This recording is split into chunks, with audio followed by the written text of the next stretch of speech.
എല്ലാ വിദ്യാർത്ഥികൾക്കും പുതിയൊരു വീഡിയോയിലേക്ക് സ്വാഗതം. ഈ വർഷത്തെ പോളിടെക്നിക് ഡിപ്ലോമ കോഴ്സുകളിലേക്കുള്ള സ്പോട്ട് അഡ്മിഷൻ ജില്ലാതല സ്പോട്ട് അഡ്മിഷൻ നടന്നുകൊണ്ടിരിക്കുകയാണ്. അപ്പോൾ വിദ്യാർത്ഥികൾക്ക് കൗൺസിലിങ്ങിൻ്റെ ആ ഒരു ഷെഡ്യൂൾ എങ്ങനെയാണ് നോക്കേണ്ടത് എന്നുള്ളത് അറിയില്ല എന്നുള്ളത് പല വിദ്യാർത്ഥികളും പറഞ്ഞിട്ടുള്ള കാര്യമാണ്. അപ്പോൾ എങ്ങനെയാണ് ഷെഡ്യൂൾ നോക്കേണ്ടത് എന്നുള്ള കാര്യം നിങ്ങൾക്ക് ഈ ഒരു വീഡിയോ വഴി മനസ്സിലാക്കാൻ സാധിക്കുന്നതാണ്. അപ്പോൾ വളരെയധികം സിമ്പിളായിട്ട് തന്നെ നിങ്ങൾക്ക് നിങ്ങളുടെ ഷെഡ്യൂൾ നോക്കാവുന്നതാണ്. അപ്പോൾ അതിനു മുമ്പായിട്ട് വിദ്യാർത്ഥികൾ ശ്രദ്ധിക്കേണ്ടത് മലപ്പുറം ജില്ലയിൽ ഇരുന്നിട്ടുണ്ടായിരുന്ന സ്പോട്ട് അഡ്മിഷൻ നേരത്തെ മാറ്റിവെച്ചിട്ടുണ്ടായിരുന്നു. അത് 24-ാം തീയതി മുതൽ നടത്തുന്നതാണ്. കൗൺസിലിങ്ങിൽ പങ്കെടുക്കുന്നവർ നിപ വൈറസ് അതിവ്യാപനം തടയുന്നതിന് ജില്ലാ ഭരണകൂടം പുറപ്പെടുവിച്ചിട്ടുള്ള മാനദണ്ഡങ്ങൾ കൃത്യമായിട്ട് പാലിച്ചുകൊണ്ട് പങ്കെടുക്കേണ്ടതാണ്. അപേക്ഷയോടൊപ്പം ഒരാൾക്ക് മാത്രമേ പ്രവേശനം ഉണ്ടാവുകയുള്ളൂ. പങ്കെടുക്കുന്നവർ N95 മാസ്ക് നിർബന്ധമായിട്ടും ധരിച്ചിരിക്കേണ്ടതും സാമൂഹിക അകലം പാലിക്കേണ്ടതുമാണ് എന്നുള്ളത് പ്രത്യേകം സൂചിപ്പിച്ചിട്ടുണ്ട്. അപ്പോൾ വിദ്യാർത്ഥികൾ ആദ്യം തന്നെ ചെയ്യേണ്ടത്, നിങ്ങൾ ആദ്യം ഓൾറെഡി അപ്ലൈ ചെയ്തതിൻ്റെ കൗൺസിലിംഗ് അല്ലെങ്കിൽ സ്പോട്ട് രജിസ്ട്രേഷൻ സ്ലിപ്പ് ഡൗൺലോഡ് ചെയ്ത് എടുത്തിട്ടുണ്ടോ എന്നുള്ള കാര്യം ശ്രദ്ധിക്കുക. അതിനുശേഷം അത് ഡൗൺലോഡ് ചെയ്ത് എടുക്കുക. അതിനുശേഷം നിങ്ങൾക്കിവിടെ counselling or spot admission schedule എന്ന് പറഞ്ഞുകൊണ്ട് കാണാം. ജസ്റ്റ് അതിൽ ക്ലിക്ക് ചെയ്യുക. ക്ലിക്ക് ചെയ്ത ശേഷം വിദ്യാർത്ഥികൾക്ക് ഇവിടെ ഷെഡ്യൂൾ കാണാൻ സാധിക്കും. അപ്പോൾ എല്ലാ ജില്ലയിലെയും ഷെഡ്യൂൾ നിലവിൽ വന്നിട്ടുണ്ട്. നേരത്തെ പറഞ്ഞതുപോലെ തന്നെ മലപ്പുറം ജില്ലയിൽ ഈ ഒരു നിപ വ്യാപനം ഉള്ളതുകൊണ്ട് തന്നെ അതുമായി ബന്ധപ്പെട്ടുള്ള മാനദണ്ഡങ്ങൾ വിദ്യാർത്ഥികൾ ശ്രദ്ധിക്കേണ്ടതാണ്. അപ്പോൾ നിങ്ങൾക്ക് 24-ാം തീയതി മുതൽ മലപ്പുറം ജില്ലയിൽ നിങ്ങൾക്ക് ഒരു കൗൺസിലിംഗ് നടക്കുന്നുണ്ട്. പെരിന്തൽമണ്ണയിലാണ് ഈ കൗൺസിലിംഗ് നടത്തുന്നത്. അപ്പോൾ ആദ്യം തന്നെ നിങ്ങൾക്ക് എങ്ങനെയാണ് ഈ ഒരു ഷെഡ്യൂൾ പരിശോധിക്കേണ്ടത് എന്ന് നോക്കാം. നിങ്ങൾക്ക് ഏത് ജില്ലയിലാണ് ഈ ഒരു കൗൺസിലിങ്ങിൽ പങ്കെടുക്കേണ്ടത് അതിൻ്റെ ഷെഡ്യൂൾ കറക്റ്റായിട്ട് ഡൗൺലോഡ് ചെയ്തെടുക്കുക. അപ്പോൾ എല്ലാ ജില്ലയിലെയും ഓൾറെഡി ഇപ്പോൾ വന്നിട്ടുണ്ട്. അപ്പോൾ അത് ഡൗൺലോഡ് ചെയ്തെടുക്കുക. അപ്പോൾ ഡൗൺലോഡ് ചെയ്തെടുത്ത ശേഷം വിദ്യാർത്ഥികൾക്ക് ഈ ഒരു രീതിയിൽ ആ ഒരു PDF നിങ്ങൾക്ക് ലഭിക്കുന്നതാണ്. അപ്പോൾ ഈ ഒരു PDF ഓപ്പൺ ചെയ്യുന്ന സമയത്ത് നിങ്ങൾക്ക് ഇവിടെ കാണാനായിട്ട് സാധിക്കും. ആദ്യം തന്നെ നിങ്ങളുടെ ആ ഒരു റാങ്ക് ലിസ്റ്റ് പരിശോധിക്കുക.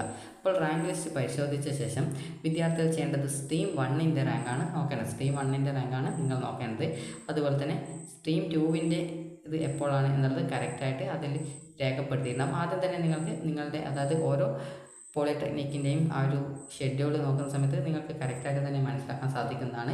അഡ്മിഷൻ ലഭിച്ച വിദ്യാർത്ഥികൾ അപേക്ഷയിൽ പ്രതിപാദിച്ചുള്ള സർട്ടിഫിക്കറ്റുകളുടെ എല്ലാ അസൽ രേഖകളും മറ്റും പോളിടെക്നിക് കോളേജുകളിൽ അഡ്മിഷൻ എടുത്തവർ അഡ്മിഷൻ സ്ലിപ്പും സർട്ടിഫിക്കറ്റുകളുടെ പകർപ്പും വിദ്യാർത്ഥികൾ ഹാജരാക്കേണ്ടതാണ് എന്നുള്ളത് പ്രത്യേകം സൂചിപ്പിച്ചിട്ടുണ്ട്.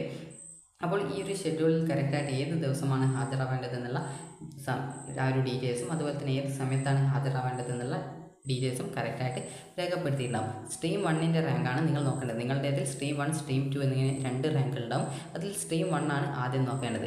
അപ്പോൾ ഇവിടെ പ്രത്യേകം സൂചിപ്പിക്കും ഓരോ റാങ്ക് ലിസ്റ്റ് അതായത് ഓരോ ഷെഡ്യൂളിൽ കാണാം സ്ട്രീം 1 ആണ് ആദ്യം വിളിക്കുന്നത്. അപ്പോൾ അതുകൊണ്ട് തന്നെ സ്ട്രീം 1-ലെ റാങ്ക് നോക്കുക. അപ്പോൾ ഇവിടെ 1 മുതൽ 15,000 വരെയുള്ള വിദ്യാർത്ഥികൾ 15,000 വരെയുള്ള റാങ്ക് ലിസ്റ്റിലുള്ള എല്ലാ വിഭാഗത്തിലുള്ള വിദ്യാർത്ഥികൾ പങ്കെടുക്കാവുന്നതാണ്. അപ്പോൾ അന്നത്തെ ദിവസം 8:30 മുതൽ 9:30 വരെയാണ് ഈ ഒരു വിദ്യാർത്ഥികൾ പങ്കെടുക്കേണ്ടത്. അപ്പോൾ നിങ്ങൾ നേരത്തെ തന്നെ പോയിട്ട് അതായത് 8:30 എന്ന് പറയുമ്പോൾ ഏകദേശം ഒരു 8 മണിക്ക് അവിടെ എത്തുന്ന രീതിയിൽ പോവുക. അതിനുശേഷം 24-ാം തീയതി നിങ്ങൾക്ക് അന്നേ ദിവസം തന്നെ ഉച്ചയ്ക്ക് ഇവിടെ കാണാം. അതായത് ഇവിടെ ടൈം കൊടുത്തിട്ടുണ്ട്, അത് കറക്റ്റായിട്ട് ശ്രദ്ധിക്കുക. അതുപോലെ തന്നെ ഇവിടെ ഏത് റാങ്ക് മുതൽ ഏത് റാങ്ക് വരെയാണെന്നുള്ളത് നൽകിയിട്ടുണ്ട്. അപ്പോൾ നിങ്ങളുടെ സ്ട്രീം 1-ൻ്റെ റാങ്ക് നോക്കുക. അപ്പോൾ നിങ്ങൾ ഏത് റാങ്ക് മുതൽ ഏത് റാങ്കിൻ്റെ ഇടയിലാണ് നിങ്ങളുടെ ഇത് വരുന്നത് എന്നുള്ളത് നോക്കുക. അപ്പോൾ അത് കറക്റ്റായിട്ട് മനസ്സിലാക്കി നിങ്ങൾ ഏത് സമയത്താണ്, ഒരു ഉദാഹരണത്തിന് എൻ്റെ റാങ്ക് 15,000 ഈ ഒരു ദിവസമാണ് ഞാൻ ഹാജരാവേണ്ടത്. അപ്പോൾ അതിനനുസരിച്ച് നിങ്ങൾ കറക്റ്റായിട്ട് നിങ്ങളുടെ റാങ്ക് എത്രയാണെന്ന് നോക്കുക. ഇപ്പോൾ നിങ്ങളുടെ റാങ്ക് ഒരു 35,000 ആണെങ്കിൽ ഇവിടെ നിങ്ങൾ കാണാം 25,000 മുതൽ 36,000 വരെ. അപ്പോൾ 35,000 ആയതുകൊണ്ട് ഈ ഒരു ദിവസം അതായത് 25-ാം തീയതി 8:30 മുതൽ 9:30 വരെയുള്ള ആ ഒരു ഷെഡ്യൂളിൽ ആ ഒരു രജിസ്ട്രേഷൻ ടൈമിലാണ് പങ്കെടുക്കേണ്ടത്. അപ്പോൾ കറക്റ്റായിട്ട് ഏകദേശം ഏത് സമയമാണ് പറയുന്നത് അതിൻ്റെ ഏകദേശം ഒരു അരമണിക്കൂർ മുമ്പായിട്ട് വിദ്യാർത്ഥികൾ പങ്കെടുക്കുക. അതുപോലെ തന്നെ അഡ്മിഷൻ ലഭിക്കുകയാണെങ്കിൽ വാർഷിക വരുമാനം 1 ലക്ഷം വരെയുള്ള വിദ്യാർത്ഥികൾക്ക് 1000 രൂപയും ഫീസ് ആനുകൂല്യം ഇല്ലാത്തവർ ആണെങ്കിൽ 4,105 രൂപയുമാണ് അടയ്ക്കേണ്ടത്. UPI പേയ്മെൻറ്റ് അല്ലെങ്കിൽ Google pay, phone pay, credit or debit card ഉപയോഗിച്ച് ഫീസ് അടയ്ക്കേണ്ടതാണെന്നുള്ളത് പ്രത്യേകം സൂചിപ്പിച്ചിട്ടുണ്ട്. അതുപോലെ തന്നെ PTA ഫണ്ട് പൈസയായിട്ട് തന്നെ അടക്കണം. അതുപോലെ ക്യാപ്പ് സെൽഫ് ഫിനാൻസ് കോളേജുകളിൽ പ്രവേശനം നേടുന്ന വിദ്യാർത്ഥികൾക്ക് പ്രോസ്പെക്ടസിൽ പ്രതിപാദിച്ച തരത്തിലുള്ള ഫീസ് അടക്കേണ്ടതാണെന്നുള്ളത് പ്രത്യേകം സൂചിപ്പിച്ചിട്ടുണ്ട്. ഇനി വിദ്യാർത്ഥികൾക്ക് ഇവിടെ ആ ഒരു ഷെഡ്യൂൾ തന്നെയാണ് കറക്റ്റായിട്ട് കൊടുത്തിട്ടുള്ളത്. അപ്പോൾ ഈ രീതിയിൽ നിങ്ങൾ കറക്റ്റായിട്ട് ഷെഡ്യൂൾ ഓരോ കോളേജിൻ്റെയും ഡൗൺലോഡ് ചെയ്തെടുത്ത് നോക്കുക. അപ്പോൾ നിങ്ങൾ കറക്റ്റായിട്ട് ഇതിൻ്റെ ഷെഡ്യൂൾ പരിശോധിക്കണമെന്ന് പറയാൻ കാരണം നിങ്ങൾ ഏത് സമയത്താണ് ഹാജരാവേണ്ടത് എന്നുള്ളത് കറക്റ്റായിട്ട് ആ ഒരു ഷെഡ്യൂളിലാണ് നൽകിയിട്ടുണ്ടാവുക. അപ്പോൾ ഒരു ഉദാഹരണത്തിന് ഇവിടെ നോക്കുന്ന സമയത്ത് നിങ്ങൾക്ക് ഇവിടെ കാണാനായിട്ട് സാധിക്കുന്നതാണ്. അതായത് ഓരോ പോളിയുടെയും ഈ ഒരു ഷെഡ്യൂൾ വ്യത്യസ്തമായ രീതിയിലാണ് അതിൻ്റെ ഡിസൈൻ എങ്കിലും കറക്റ്റായിട്ട് ഡീറ്റെയിൽസൊക്കെ കൃത്യമായിട്ടാണ് കൊടുത്തിട്ടുള്ളത്. അപ്പോൾ ഇവിടെ നിങ്ങൾക്ക് കാണാം 24-ാം തീയതിയാണ് ഇവിടെ തുടങ്ങുന്നത്. അപ്പോൾ 8:30 മുതൽ 9:30 വരെ റാങ്ക് ലിസ്റ്റിൽ ഉൾപ്പെട്ട 5000 വരെയുള്ള എല്ലാ വിഭാഗക്കാരും അതിൽ പങ്കെടുക്കണമെന്ന് പറഞ്ഞിട്ടുണ്ട്. അപ്പോൾ ഈ രീതിയിൽ നിങ്ങൾ കറക്റ്റായിട്ട് ചെക്ക് ചെയ്യുക. ഇപ്പോൾ ഞാനിപ്പോൾ എൻ്റെ ആ ഒരു സ്ട്രീം 1ലെ റാങ്ക് ഒരു 10,000 ആണെന്ന് കരുതുക. അപ്പോൾ എൻ്റെ സ്ട്രീം 1ലെ റാങ്ക് ഒരു 10,000 ആണെങ്കിൽ ഞാനിവിടെ നോക്കുന്നത് ഏത് ദിവസമാണ് പോവേണ്ടതെന്ന് ഇവിടെയുമല്ല. അപ്പോൾ ഇവിടെ അടുത്തതായിട്ട് ഇവിടെ 24-ാം തീയതി രാവിലെ 10 മണി മുതൽ 10:30 വരെയുള്ള ഇതിൽ നോക്കുന്ന സമയത്ത് 8,001 മുതൽ 10,000 റാങ്ക് വരെയുള്ള, അതായത് 10,000 ആണ് എൻ്റെ റാങ്ക്. അപ്പോൾ ആ ഒരു ദിവസമാണ് ഞാൻ പോയിട്ട് അതിൽ പങ്കെടുക്കേണ്ടത്. അപ്പോൾ ഈ രീതിയിൽ നിങ്ങൾ ഏത് ദിവസമാണ് ഹാജരാവേണ്ടതെന്ന് സ്ട്രീം 1ൻ്റെ റാങ്ക് നോക്കിയിട്ട് മനസ്സിലാക്കുക.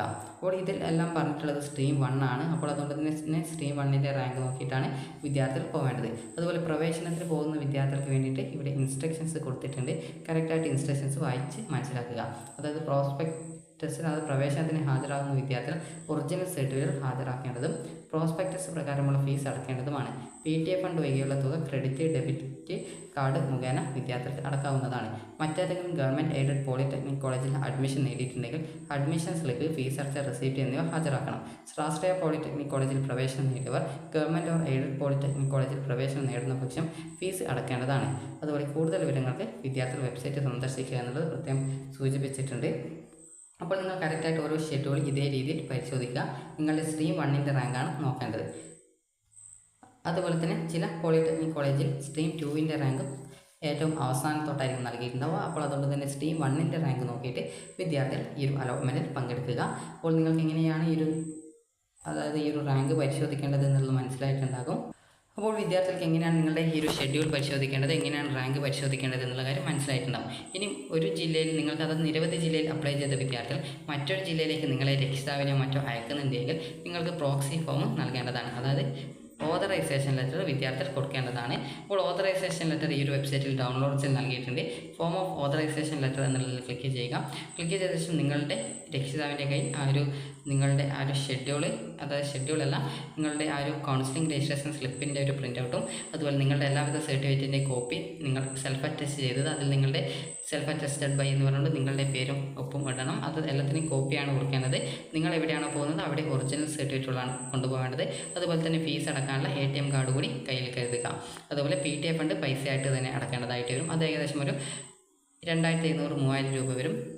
അതുപോലെ തന്നെ യൂണിഫോം ഫീസ് 1,500 രൂപ വരും. അപ്പോൾ ഈ ഒരു ഫോം എങ്ങനെ ഫില്ല് ചെയ്യാം എന്നുള്ളത് നോക്കാം. ഇവിടെ നിങ്ങൾ ചെയ്യേണ്ടത് നിങ്ങളുടെ പേര് എഴുതുക. അതുപോലെ തന്നെ നിങ്ങളുടെ അച്ഛൻ്റെ, അമ്മയുടെ, അതായത് രക്ഷിതാവിൻ്റെ പേര് എഴുതുക. അതിനുശേഷം നിങ്ങൾ ആരെയാണ് ഈ ഒരു അലോട്ട്മെൻറ്റിൽ പങ്കെടുക്കാൻ ഏൽപ്പിക്കുന്നത് അവരുടെ പേരും അഡ്രസ്സും എഴുതുക. അതിനുശേഷം സിഗ്നേച്ചർ ഓഫ് ഓതറൈസ്ഡ് റെപ്രസെൻറ്റേറ്റീവ്, അതായത് നിങ്ങൾക്കിവിടെ നിങ്ങൾ ആരെയാണ് അയക്കുന്നത് അവരുടെ ഒപ്പിടുക. അതുപോലെ തന്നെ ഇവിടെ നിങ്ങളുടെ പേര്, അതായത് അതിനുശേഷം നിങ്ങളുടെ പേര് ഇവിടെ, നിങ്ങളുടെ അഡ്രസ്സ് ഇവിടെ എഴുതുക. അതുപോലെ തന്നെ നിങ്ങളുടെ സിഗ്നേച്ചർ ഇവിടെ എഴുതുക.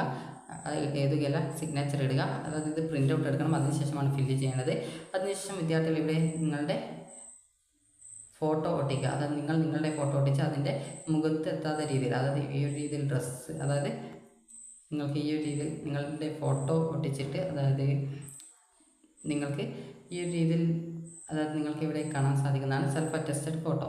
അതായത് ഇവിടെ നിങ്ങളുടെ ഫോട്ടോ ഒട്ടിക്കുക. അപ്പോൾ ഫോട്ടോ ഒട്ടിച്ച ശേഷം നിങ്ങൾക്ക് നിങ്ങളുടെ ഫോട്ടോയിലെ മുഖത്ത് ആവാത്ത രീതിയിൽ ഇവിടെ സിഗ്നേച്ചർ ഇടുക. അതിനുശേഷം നിങ്ങളുടെ രക്ഷിതാവ്, ഇനി ആരാണ് നിങ്ങൾ ഈ ഒരു അലോട്ട്മെൻറ്റിൽ പങ്കെടുക്കാനായിട്ട് അയക്കുന്നത് അവരുടെ ഫോട്ടോയും ഇവിടെ ഒട്ടിക്കുക. അതിനുശേഷം നിങ്ങൾക്ക് കറക്റ്റായിട്ട് ആ ഫോട്ടോയുടെ മുഖത്തിൽ കൊള്ളാത്ത രീതിയിൽ കറക്റ്റായിട്ട് ഈ ഒരു ഡ്രസ്സിൽ മാത്രം കൊള്ളുന്ന രീതിയിൽ, അതായത് കുറച്ച് ആ ഒരു കുപ്പായത്തിൻ്റെ ആ ഒരു ഫോട്ടോയിൽ വരുന്ന രീതിയിൽ സിഗ്നേച്ചർ ഇടുക. അതിനുശേഷം നിങ്ങൾക്ക് കാണാൻ സാധിക്കും ഏറ്റവും അടിയിലായിട്ട് ഇവിടെ പ്ലേസ്, അതുപോലെ തന്നെ ഡേറ്റ്, അതുപോലെ തന്നെ നിങ്ങളുടെ സിഗ്നേച്ചർ, ഇത്രയും ഇടുക. അപ്പോൾ ഇതോടുകൂടി നിങ്ങളുടെ ഓതറൈസേഷൻ ലെറ്ററായി. ഇത് പ്രിൻ്റ് ഔട്ട് എടുത്തിട്ട് വേണം ഫില്ല് ചെയ്യാനായിട്ട്. അപ്പോൾ വിദ്യാർത്ഥികൾക്ക് ഈ ഒരു വീഡിയോ ഉപകാരപ്രദമായിട്ടുണ്ടെങ്കിൽ ലൈക്ക് ചെയ്യുക, ഷെയർ ചെയ്യുക. Thank you for watching.